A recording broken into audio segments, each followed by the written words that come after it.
Let us continue with the Trade Union Act 1926 Part 2.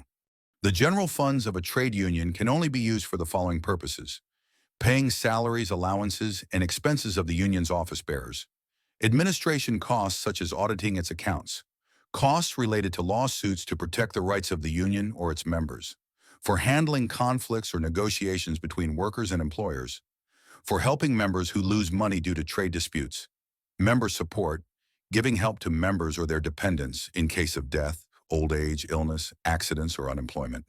Insurance, paying for life, health, or unemployment insurance for members. Welfare activities, supporting members or their families with education, social or religious events. Union publications, running a newsletter or magazine that discusses worker issues. Any other use specifically allowed by the government through an official notification. A registered trade union can also create a separate fund using separate contributions to support activities that promote the civic and political interests of its members. And how trade unions are dissolved. 1. When a registered trade union is dissolved, a notice of the dissolution must be sent to the registrar within 14 days. This notice must be signed by 7 members and the secretary of the trade union. The registrar will register the dissolution if he is satisfied that it follows the union's rules.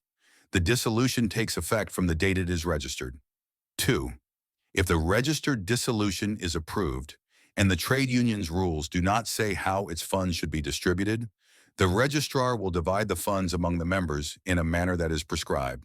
Lastly, let's discuss penalties and procedures under Trade Union Act. 1.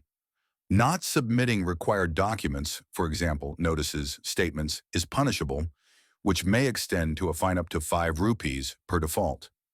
In case of continuing default, an additional 5 rupees per week to a maximum total fine of 50 rupees.